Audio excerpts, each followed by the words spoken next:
Welcome to Truman's Town Hall with your host, Matt Truman.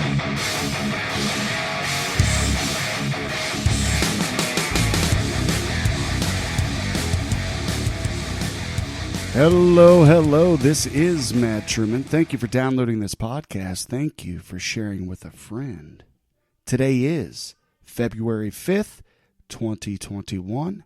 And today on the podcast, I have Frank Wylie. He's a future Huber Heights City Council candidate for Ward 3. So without further ado, ladies and gentlemen, Mr. Frank Wylie. All right, folks, I'm here with Frank Wylie. Mr. Wylie, thank you for doing Truman's Town Hall. Thank you for having me. Right now, the petitions to run for office and get your name on the ballot are not yet certified, but that's your intent. You've already turned all your petitions in, is that correct? That is correct. All right. If you would, introduce yourself to the listeners and let them know who you are. Well, my name is Frank Wylie. I've been a resident of Huber Heights since 2011. I live in Ward 3 on Leawood Drive. I've got 4 kids. 3 graduated from Wayne already. I've got one that's a junior currently. I work in Springfield right now. I'm a clinical supervisor at a drug and alcohol treatment center. I'm involved with the Huber Heights Athletic Foundation Board of Directors, and I've been on that board since 2013.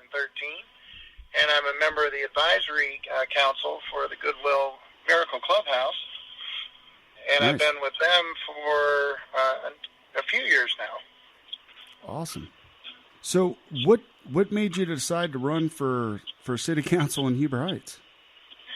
Well, I've been interested to try to get involved for a while, and this seemed like the perfect opportunity. When the vacancy was created, when Seth had to step out of his role when they were taking interviews for appointees, I figured that was a good time to kind of come up. So I went down and I interviewed, and I felt it went very well. And when I was asked if I was appointed, if I would run, I said absolutely. And so when the opportunity came when I wasn't appointed by the current sitting council, I figured I'm going to make good on my promise there, and I was still interested in being involved. I'd like to be a voice of the change agent within the city to give the people their voice back. And as a citizen here for the last 9 years, this town, I like what's going on. I'd like to be a part of positive change, and I want to make sure that especially my neighbors here in Ward 3, that we all have a good, solid voice and representation on the council that they vote and elected in. So I figured this was the perfect time to do that. Definitely. I used to pay attention quite a bit to Huber Heights City Council and Huber Heights government, and I watched all the interviews.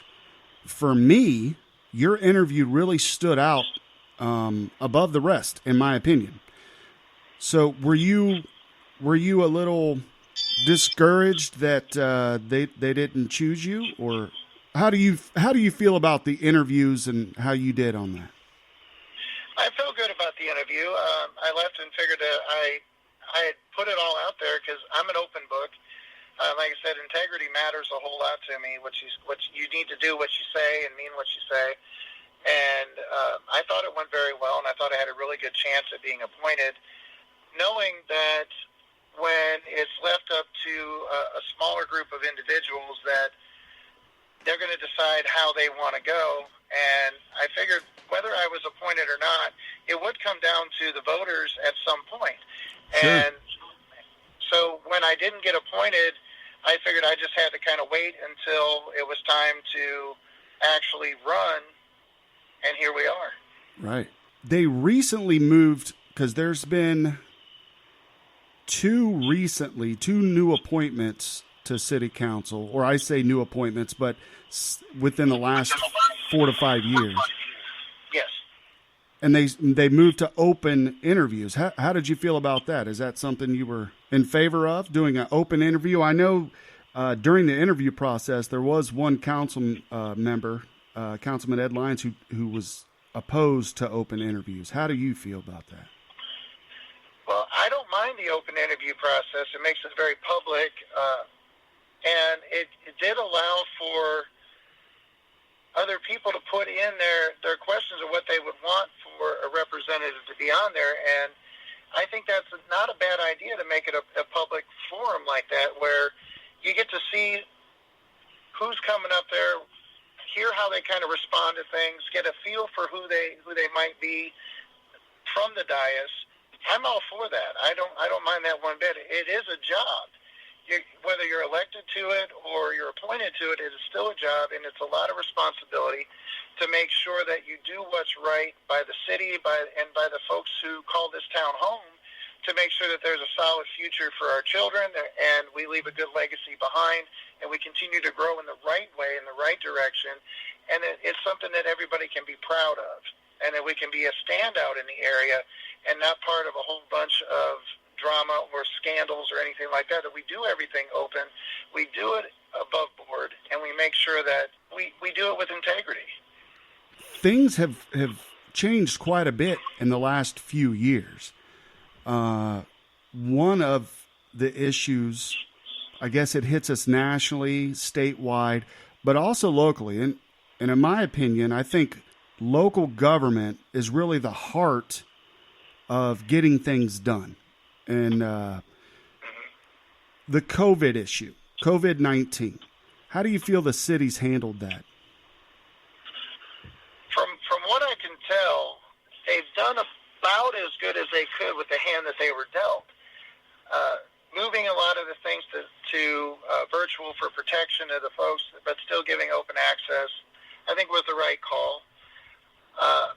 This particular disease out there is constantly kind of moving and changing around, where the information that's coming out about it, sometimes, depending where you look, may seem contradictory, but we don't know what we don't know yet about it until it happens. So I think that the reaction they did was the best with what they had available to them, and it seems to have done a pretty decent job of keeping everybody as safe and healthy as possible, and still engaged in the processes and access to the government. Like right now, since we're now a year into the pandemic and the vaccines are coming out, folks, the social distancing, it seems like we've hit a point where I think we're turning the corner a bit, going to the hybrid style meetings, which allow people to have the access again to the government, has been good. I've been attending the meetings myself there, and I've seen a lot of neighbors coming out and voicing their opinions in public again, and speaking on things that matter to them. And I think that's a good thing. I think as we keep moving forward, they'll open up as it's safe more and more, to where we can get back to hopefully having full rooms again with people in there really being involved in their government. Okay. Now, the city received quite a bit of money from the federal government. Have you followed how they are spending that money, or? I have not. For COVID. Yep. Yeah, I did hear that they did receive some money back from the CARES Act. I have not seen yet exactly what they've done with it or what they plan on doing with that. If I was sitting up there, I would have a better answer for you than that. Certainly. But there are things that I'm not aware of just yet. But I'm hoping that whatever they do with it, they make sure that it's publicly known, so that we can see how they're putting the supportive dollars to work to restore things that may have been hurt by the pandemic. There's been kind of transitioning away from the COVID-19. There's been a lot of talk about traffic issues in the city of Heber Heights, whether it be there are a lot of traffic issues, or some say, well, there's nothing really to worry about. How do you feel about that's a major issue with a lot of residents. How do you feel about traffic issues in Heber? There are some areas where it is extremely congested and clogged. Not too far from where I live, over there, Merrily Way on Old Troy Pike, that between Taylorsville and down there at I-70, that side gets jammed up a lot. There is significant traffic flow problems in areas such as that, and a little bit over on Brant Pike, where we have a lot of folks that are traveling through, either to and from the highways or to a lot of our businesses in the area. and it can be very, very congested. And a lot of folks, when I was going around getting my petition signed even, that was something that they brought up. When we were doing the interview process last year, that was an issue that was brought up. And I know that there were reports of traffic studies that had been done and looking at what could possibly be done and the roads, whether they could have been widened or not. And yet it seems like there hasn't been a whole lot of forward motion on that yet. And I don't know what the real necessary solution might be, but I do know that it needs to be looked at a little bit closer so that folks aren't frustrated when they're driving around. And I know that it's been said that if you're sitting there long enough, you'll look around and see where you may want to pull off and shop, but if you're irritated because you're running late, you're not going to stop there anyway. Right. So being able to get through, and some of those intersections are getting a little bit dangerous. So I don't know if it needs to have the timing of the lights changed a little bit to get the flow going a little bit better.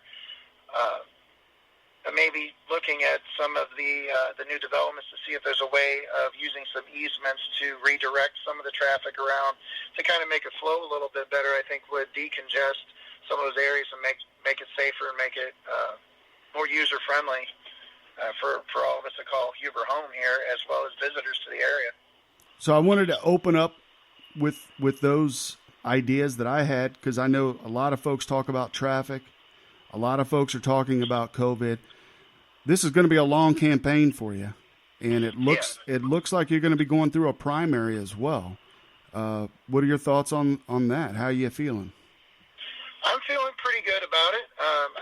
I've met most of the folks that are going to be involved in the primary in May, and barring any unforeseen circumstances from the Board of Elections, there looks to be about 4 of us that are going to be on the ballot come May for the primaries. I think that's great for the ward. That's great for the city. It definitely shows that people are starting to want to be more involved in the government, which is everything you could possibly hope for at the local level. Definitely. And it's definitely going to give the voters in May a lot more options to choose from.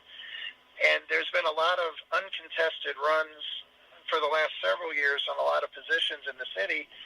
It's good to have a little bit of that back and forth to kind of see what different people's ideas are and the direction that the voters want to go in, the direction that I want to go in, the direction that my neighbors might want to go in. We're all part of this, and we're all in this together. And we have to act like that regardless. Win or lose, I still want to be a voice in the city, and I'm going to be involved. And I want to make sure that everybody knows that I'm approachable and that I want to stand up for their voices if they feel like they're not being heard. So going into this campaign, and exactly like you said, providing everything goes well with the Board of Elections, and your ballots or your petitions are certified, your name's on the ballot, what are some of your ideas that you want to bring to the table? I definitely want to make sure that I have a chance to sit down with as many people as safely as possible, whatever we're allowed to do with this pandemic going on. I want to do some Facebook Lives. I want to really kind of see what my neighbors here in Ward 3 really want. It's a lot of residential in this area. We have some businesses around, just to kind of see what they're looking for, what they think their own issues are in their neighborhoods, what the issues are around that they want influence and to be represented well with. I think that too often, a lot of times, people have lost faith and confidence in the local government that they actually care about them. And I found that when I was getting signatures for the petition for the ballot, there were a lot of folks that didn't feel like it mattered. They weren't registering to vote. They didn't feel like their voices mattered, and they didn't have very much confidence in our city government as it was, and I really hope to change that. I would like to have people feel like they can come to their representatives, they can come to City Hall, and they can not only air their grievances, but give ideas and actually be given time and respect and know that we're all in this together. We all live here. We call this home, and we want this to be the best that it can possibly be. Good deal. Now, something that I found quite interesting, and I don't know if you want to elaborate on this at all or not, you don't have to. You can. For those listening at home, when I asked Mr. Wylie to do the podcast, there were no preconditions. You just said, yeah, let's do it. Let's have a conversation. And that's what we're here. So I'm kind of springing this question on you. But Okay. so when I'm looking through the Montgomery County Board of Elections, who has turned in petitions, obviously you have, and you're looking like it's going to be a primary. But I look at the mayor's seat as well, and I see that there are, along with the incumbent mayor, Mr. Gore, there's 2 other council members running for mayor. So to me, it looks like perhaps there's something that the current mayor's direction for the city may not be in line with what some of the members on council like. How do you feel about the current mayor, or do you want to even expound on that? Well, I know that under Jeff, there's been some new businesses and things come along, and everybody's got their strengths and everybody's got areas for improvement. I think that what you just described is really kind of telling, where you have 2 seated council members already that are putting in their names to be considered as alternatives for mayor. Right. That there must be something to that, and it'll be really interesting to see, as that's going to go to a primary as well, what the overall citizens of Huber Heights have to say about who they think at least the top 2 candidates going into November should be. Yes, I was shocked to see. I knew Glenn Otto was looking to run for mayor, but I had no idea Mr. Lyons was, and I was pretty shocked to see that. But I just wanted to ask you that question because it was interesting. So change is not always a bad thing. It isn't. It isn't. New ideas are good. And I was happy for the citizens of Huber Heights that they're going to have a good amount of choices to make this year for their city council. City-owned businesses like the Music Center and the Aquatic Center, what are your thoughts on in different investments? They're buying land and all this kind of stuff. What are your feelings on city investment, city businesses? I think that if it's managed right, it's not a bad thing. Without being involved in a lot of the executive sessions and some of the other meetings that kind of led up to where we're at with the Rose and the Aquatic Center and some of these other developments and ideas that they're coming to, what's been made public anyway, there's a lot of money involved, and there's a lot of tax dollars that are involved. And I do think that there's probably a need for direct transparency as much as is allowed, as to allow for more dialogue from the residents, even what they want, especially when it's a government-owned kind of a project, because the government represents the people, not just at election time, but all year long, and even throughout the course of 3 or 4 years, or beyond the elections, before it's the next time to go around campaigning. That if we're elected to represent the people, that means we need to actually take seriously if they say they're looking for certain things, and if it is a government-owned project and a government-ran project, I think that there's definitely a responsibility to be good fiduciaries of the millions of dollars that a lot of these projects entail. The Rose, I think, ended up being a really great investment. There's been a lot of really good shows that come through there. It seems to be doing pretty well. The Aquatic Center, it seems to be pretty well attended when it's open. I know that with COVID, I think that probably is going to be a game changer for how the budgets look for these businesses, because you can't make a whole lot of money with public event spaces in a pandemic. True. That's true. And it's hard to keep these businesses running when nobody's able to come to them. So that's always been a concern of mine when you're talking about public businesses and investments and different things like that, because, there are rainy days, I guess, for lack of a better word, that come up, and it's the taxpayers' dollars that have to fit the bill. So That's correct. I hear you talking a lot about citizens, and you want more citizens to get involved. I see that part may be lacking a little bit. Maybe I'm wrong. Maybe you talk to a lot more people than I do. But what do you think you can bring to the table to bring the citizens in to get involved in their government? I think that's an important thing. I think just being genuine and honest and listening to them, making sure everybody knows that they're heard. It's one thing to have citizens come and make comments on issues that are on the agenda, and it's another thing to remember we're all neighbors. We're all members of the same community, so that if somebody comes up and wants to talk about something that's concerning to them, that you give the time and respect and validate the fact that they had enough concern to talk about. There may be things that you just absolutely can't do anything about, but most of the time it may be just a matter of they don't know where to go to get solutions to the problems that they're experiencing. And being a resource and knowing where to send them and possibly even just to say, hey, come on in and let's have this conversation in a council meeting where you can get feedback from everyone. If it's a matter of pointing them to the city manager's office, if it's a matter of just providing them with a phone number if need be, just the fact that to know that you can approach your government elected officials as a human being. You know, being elected Right. to that position doesn't mean that we're better than anybody else. We are still members of the same community, whether we're elected or not. And just being genuine and honest and human with them, and not trying to pull any wool over anybody's eyes, and not being secretive about things, and making sure that what is allowed to be public knowledge is definitely going to be public knowledge, and if something has to be kept off, that there's at least an explanation as to why, so it doesn't feel like there's a lot of things going on in the dark. So let's talk about that a little bit. I know that in the past there's been a lot of executive sessions, and perhaps some of that stuff could have been talked about openly on the dais.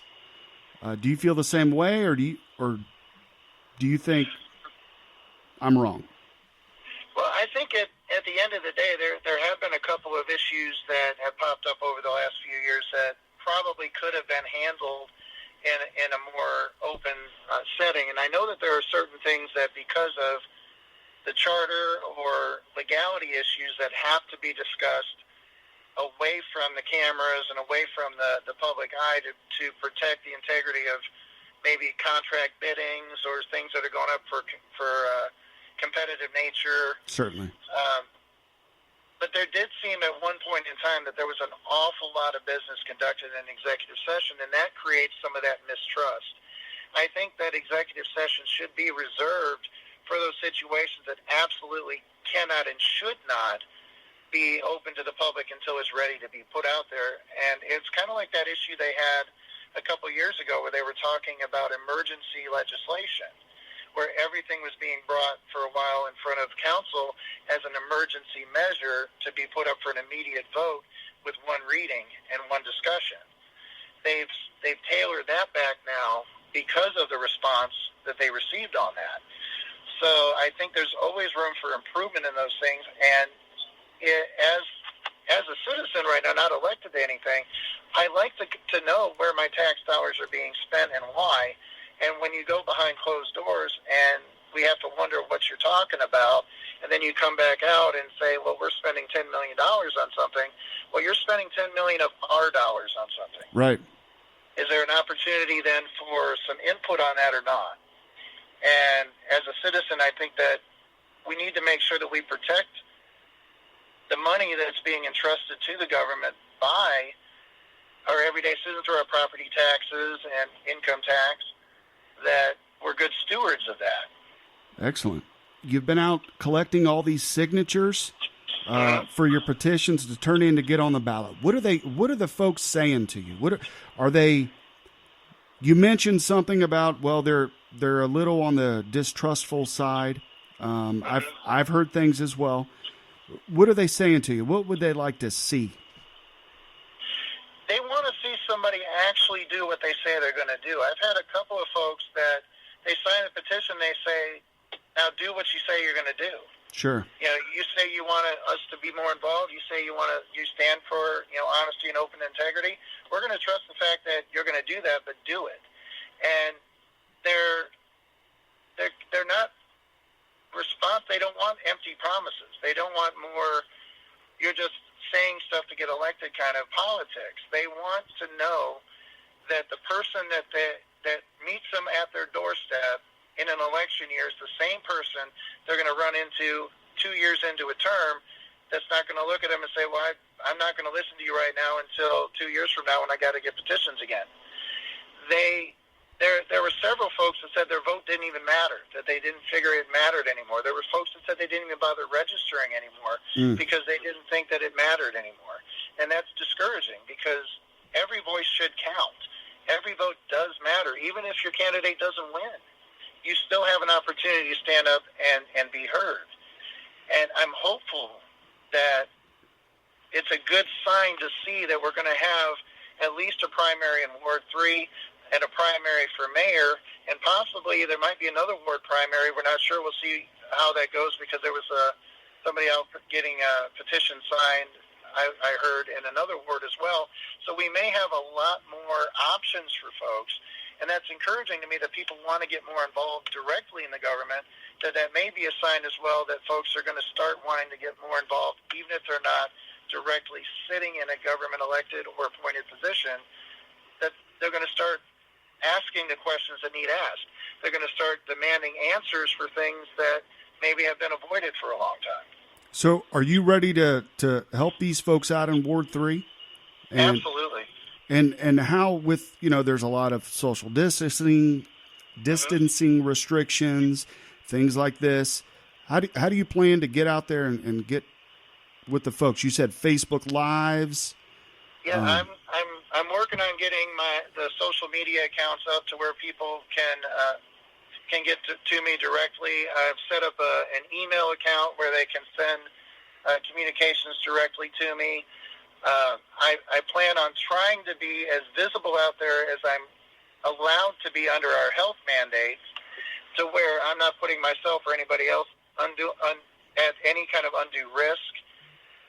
I want to be everywhere I'm able to be, where folks that have questions or concerns or have ideas can get those things heard and get them down to where they know that I'm approachable.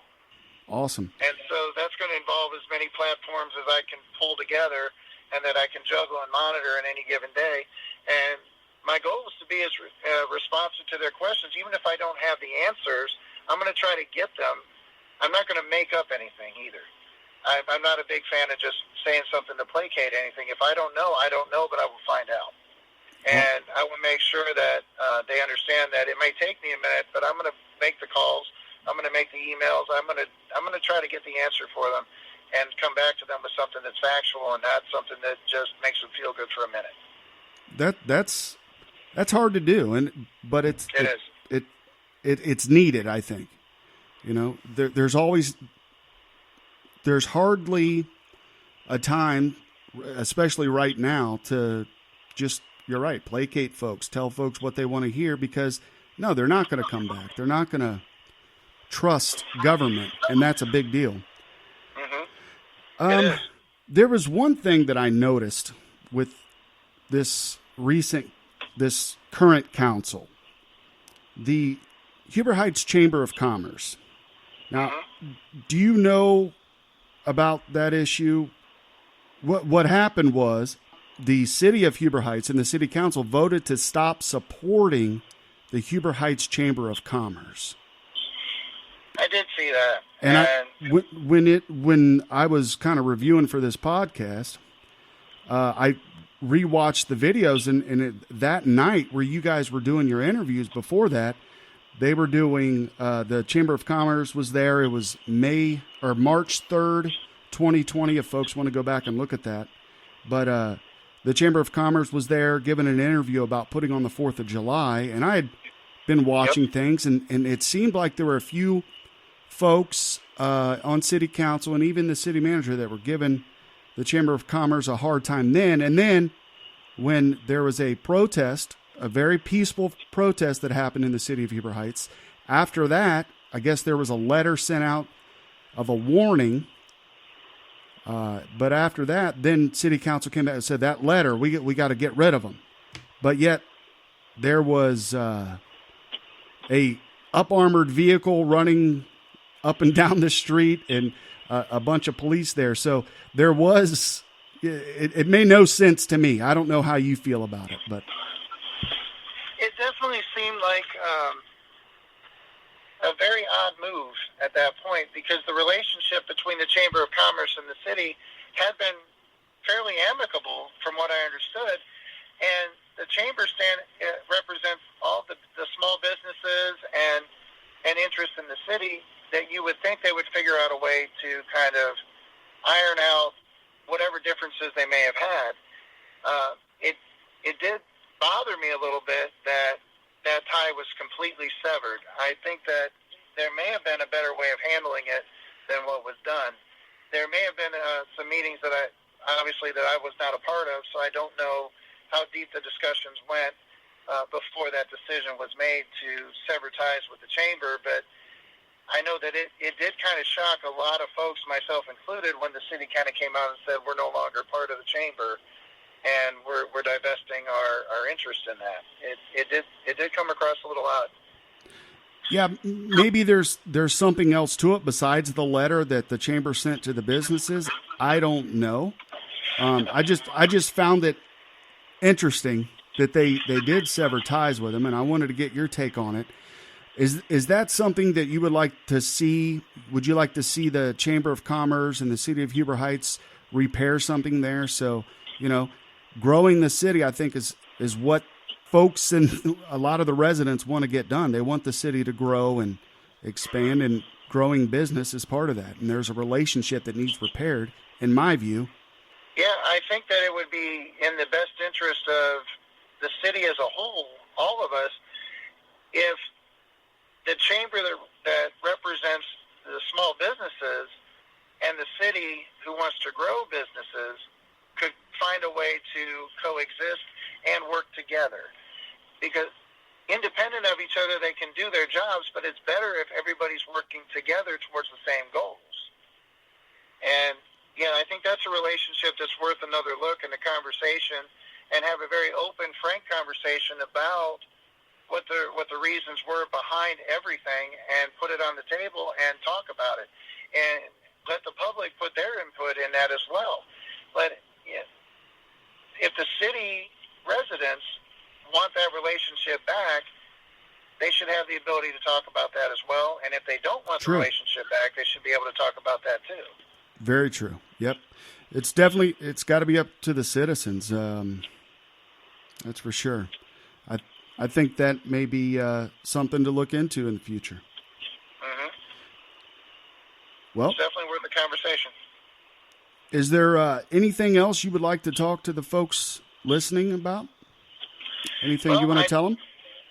Well, I definitely want to thank those that took the time to talk to me, and I know that this is a very kind of interesting time to be doing grassroots campaigning in the middle of a pandemic. But I do appreciate those that did answer their door, that did take the time to talk to me and sign a petition to give me the opportunity to be on the ballot, to run and try to get the support of Ward 3 to represent you as a neighbor, as a fellow citizen of Heber Heights, to try to do the job that you want me to do, that I want to have in a representative for me as well. And I do look forward to getting to know as many people as I can through this process, again, as safely as possible during this pandemic. And hopefully in May, I get your support to get through the primaries, and then again in November, so that I can sit up on that dais and represent you for the next 4 years as a citizen, as a fellow neighbor in Ward 3, and know that you have a voice, regardless if it's election year, that I'm going to do what I say I'm going to do, and I'm going to represent with honesty and integrity, and I'm going to be as above board as I can possibly be. And what you see is what you get with me, and there's nothing nothing shady or backdoor or anything to hide on that. And I want people to get confidence back in the government. And I just want to thank everybody for the time they gave me and for the support moving forward as the campaign begins throughout the course of the majority of this year. Due to the primary, we'll be actively campaigning all year long. So I do look forward to meeting as many people and seeing folks out. And I appreciate the time you gave me today, Matt. Yeah, no problem. I asked you, and I love the idea of bringing integrity back to politics. I think it's really needed. And in that spirit, when I watched the interviews, I think this current council, they missed a shot with you, appointing you for Ward 3. I think they missed a shot there, and I'm glad you're running. I think, I wish all the candidates the best of luck, but I'm glad you're still in there. And that's why I wanted you to come on the podcast. You and I, this is the first time we had a conversation. Folks may think, oh, well, this was a setup. It wasn't. Actually, it was through text. Hey, would you like to do the podcast? You said yes. I called you up, and this is what we're talking about. So, but I just want to say thanks for doing the podcast. I appreciate it. Well, I appreciate the time, and I appreciate the support. Ladies and gentlemen, Mr. Frank Wylie.